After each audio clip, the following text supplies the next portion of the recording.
Hello grey മീഡിയസിലേക്ക് സ്വാഗതം.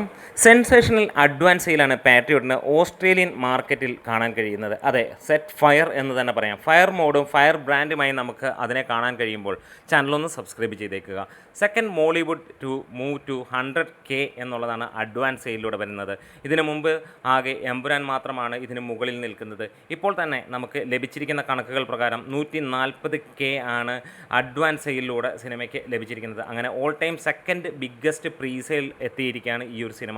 നമുക്കറിയാം, ഓസ്ട്രേലിയയിൽ മികച്ച രീതിയിലുള്ള ഒരു തിയേറ്റർ കൗണ്ടുകളും ഏരിയ കൗണ്ടുകളുമാണ് സിനിമയ്ക്ക് ലഭിച്ചിരിക്കുന്നത്. ഗംഭീരമെന്ന് തന്നെയാണ് പറയാനുള്ളത്. എമ്പുരാന് 498K ആയിരുന്നു നമുക്ക് പ്രീ സെയിലിലൂടെ ലഭിച്ചെങ്കിൽ ഇവിടെ 140 എത്തി. ഇന്ന് വൈകുന്നേരത്തോടെ നമ്മൾ പ്രതീക്ഷിക്കുന്നു 250 മുകളിലുള്ള ആ ഒരു എമൗണ്ടിലേക്ക് എത്തും എന്നുള്ളത്. എന്തായാലും ഒരു കാര്യം ഉറപ്പിക്കാം, പാട്രിയോട്ട് ചെറിയ ഒരു സിനിമയല്ല. മമ്മൂട്ടിയും മോഹൻലാലും ഒരുമിക്കുമ്പോൾ മലയാളികൾക്ക് ഏറെ പ്രിയങ്കരമായ ഈ ഒരു ചിത്രം അങ്ങനെ തന്നെ ഒരു കൊടൂര ഹിറ്റായി മാറുമെന്നുള്ളതിന് യാതൊരു സംശയമില്ല. ആദ്യ ദിനം വലിയ ഹൈപ്പോ കാര്യങ്ങളോ ഇല്ലാതെയാണ് വന്നിരിക്കുന്നത്. UK, USA, കാനഡയിലുമെല്ലാം തന്നെ അതിഗംഭീരമായിട്ടുള്ള സ്ക്രീൻ കൗണ്ടുകളാണ്. അവിടെ നിന്നുള്ള അപ്ഡേറ്റുകളും കാണാൻ നമ്മൾ ആഗ്രഹിക്കുകയാണ്. അത് ഇതുവരെ പുറത്ത് വന്നിട്ടില്ല.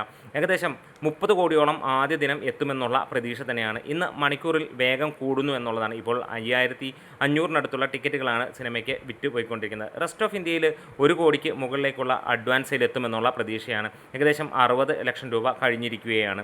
ഇവിടെ ഒരു കാര്യം ഉറപ്പിക്കാം, ഈ ഒരു സിനിമ സാധാരണ സിനിമകളിൽ വന്ന് പലരും ഇൻ്റർവ്യൂകളിൽ പറയുന്ന പോലെയല്ല. മമ്മൂട്ടിയും കൂട്ടരും അല്ലെങ്കിൽ മഹേഷ് നാരായണനും കൂട്ടരും പറയുന്നത് വാക്കുകൾ അത്ര ജെനുവിനാണ് എന്നുള്ളത് നമുക്ക് മനസ്സിലാക്കാൻ കഴിയുകയാണ്. ഇപ്പോൾ തന്നെ സിനിമ 14 കോടി വേൾഡ് വൈഡ് നേടിയിരിക്കുന്നു.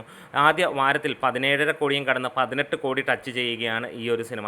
എന്തായാലും പ്രീ സെയിൽ മികച്ച് തന്നെയാണ് പോകുന്നത്. പക്ഷേ മമ്മൂട്ടി മോഹൻലാൽ ഒരുമിക്കുമ്പോൾ ഇത്ര പോരാ എന്നുള്ള പോരായ്മ മാത്രമാണ് നമുക്ക് ഉള്ളത്. കേരള ബോക്സ് ഓഫീസിൽ സിനിമ 10 കോടി നേടുമോ എന്നുള്ളത് നിങ്ങൾക്ക് കമൻസിലൂടെ പറയാം. എന്തായാലും വിദേശ രാജ്യങ്ങളിൽ കൊയ്ത്ത് തുടരുകയാണ്. ഇനി GCCയിലെ നമ്മൾ കാത്തിരിക്കുന്നു. വീഡിയോസ് ഇഷ്ടമായെങ്കിൽ ഒന്ന് സപ്പോർട്ട് ചെയ്ത് തരാം. ഗ്രേറ്റ് മീഡിയാസ് ഒന്ന് സപ്പോർട്ട് ചെയ്ത് തരണം. Great media. Yes.